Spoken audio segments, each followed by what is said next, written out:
안녕하세요, 청년부 여러분. 장한별 목사입니다. 오늘 본문은 초막절 기간의 마지막 날에 예수님께서 말씀하셨던 내용을 중심으로 전개되고 있습니다. 마지막 날 예수님께서는 많은 사람들 앞에 당당히 서서 말씀하셨습니다. 누구든지 목마르거든 내게로 와서 마시라고.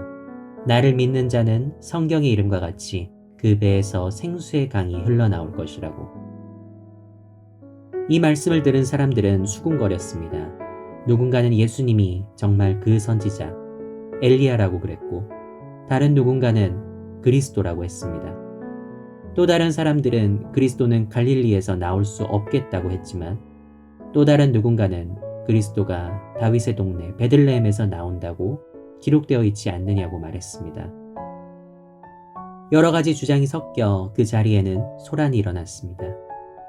그 중에는 예수님을 잡고 싶어하는 사람들도 있었지만 여전히 예수님을 잡을 수는 없었습니다. 초막절은 우리의 추석에 해당되는 날입니다. 이 초막절의 절기를 지키는 모습은 이러했습니다. 명절 기간 매일 아침이 되면 성전에서는 광야에서 히브리 백성을 보호하시고 먹이시며 구원하셨던 하나님을 기억하는 의미에 번제를 올려드렸습니다. 이러한 번제를 드리기 직전마다 제사장들은 성전 근처 실로암 연못에서 길어온 물과 준비되어 있는 포도주를 각각 제단 좌우에 설치된 은대접에 부어드렸습니다. 사람들은 제사장 곁을 따라다니며 부어놓은 물을 마시기도 하고 이사야 선지자의 예언을 인용해서 외치기도 했습니다. 오호라 너희 목마른 자들아 물로 나아오라. 그러므로 너희가 기쁨으로 구원의 우물들에서 물을 기르리로다. 이러한 행동은 조상들을 광야에서 지켜주시고 살려주셨던 그 구원의 은혜를 지금 이 시대의 자신들에게도 베풀어 달라는 요청의 표현이었습니다. 더불어 거룩하신 하나님의 영을 자신들에게 임하게 해달라는 간절한 바람을 드러내는 표현이기도 했습니다. 제사장들은 왼손에는 감귤류 열매를 한 조각, 오른손에는 버드나무 가지와 은매화 가지로 만든 다발을 들고 흔들며 약속의 땅에서 다양한 작물의 열매를 거둘 수 있게 해주신 하나님께 다음과 같이 외쳤습니다. 하나님께 감사하라. 하나님께 감사하라. 하나님께 감사하라. 제사장의 외침이 끝나면 그 자리에 모인 모든 사람들은 시편 113편부터 118편의 찬양을 한 목소리로 올려드리며 수확할 것들을 주신 하나님의 은혜, 그리고 앞으로도 수확할 것들을 주실 하나님의 은혜에 감사를 올려드렸습니다. 이런 분위기 속에서 예수님은 얌전히 앉아서 말씀을 가르치던 당시의 연후 율법 교사들과는 달리 벌떡 일어나 당당하게 선언하십니다. 누구든지 목마른 자는 내게로 와서 마시라고.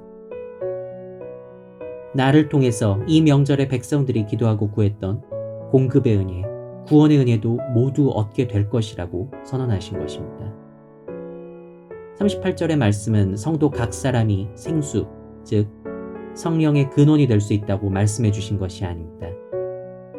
물론 성령님의 은혜와 능력은 성도 각 사람을 통해서 생수의 강물이 되어 다른 사람에게 흘러갑니다. 하지만 성도에게 그런 은혜와 능력을 주시는 성령님은 오직 예수님을 믿을 때만, 예수님의 약속을 통해서만 각 사람에게 임하십니다. 즉 예수님께로 나와 끊임없이 공급되는 생명의 물, 믿는 자들이 받을 수 있는 성령님을 받아야 한다고 예수님은 말씀하신 것입니다. 세상에서 살아갈수록 우리는 내가 생각보다 약하다는 것, 내 존재가 생각보다 대단하지 않다는 것, 이것을 더욱 깊고 뼈저리게 느끼게 됩니다. 우리 한두 사람이 자리를 지키지 않는다고 해서 이 사회가 멈추거나 시대의 정신이 변하는 그런 일은 없습니다. 그런 우리를 보고 예수님께서는 말씀하십니다. 내게로 나오라고. 내게로 나와 갈증 따위는 더 이상 느끼지 않을 정도로 영원한 생명, 영원한 능력을 잔뜩 축이라고. 내가 그 생명과 능력이 강물처럼 넘쳐 흐를 정도로 잔뜩 부어주겠다고.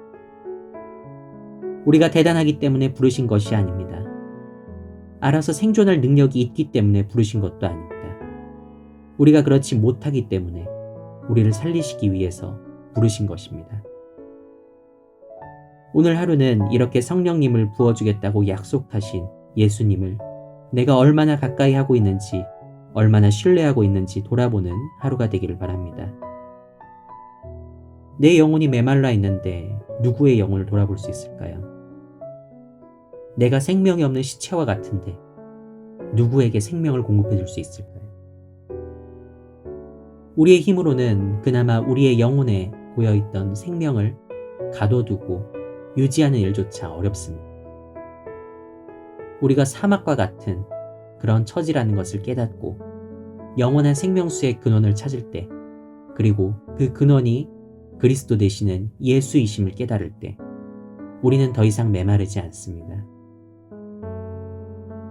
예배의 모임이 부득이하게 중단되고 영적 관심사보다는 당장의 질병 전염과 죽음의 공포 속에서 사람을 멀리하게 되는 그런 시대를 우리는 살아가고 있습니다. 그 어느 때보다 우리의 영혼이 빠르게 말라가기 좋은 그런 시대입니다. 이런 시대, 이런 오늘을 살아가며 생수의 근원 되시는 예수님을 더욱 간절히 알고 붙들 수 있게 해달라고 기도하는 오늘 하루가 되기를 바랍니다. 비록 화상과 음성을 통해 현장감이 없는 그런 예배를 드릴지라도 이러한 상황 속에서도 생명을 공급해 주실 은혜를 구하는 그런 하루가 되기를 바랍니다. 오늘 하루가 우리를 적시는 이런 은혜를 간구하는 하루 되기를 생명의 근원 되신 우리 주 예수 그리스도의 이름으로 축복하고 기도합니다. 아멘.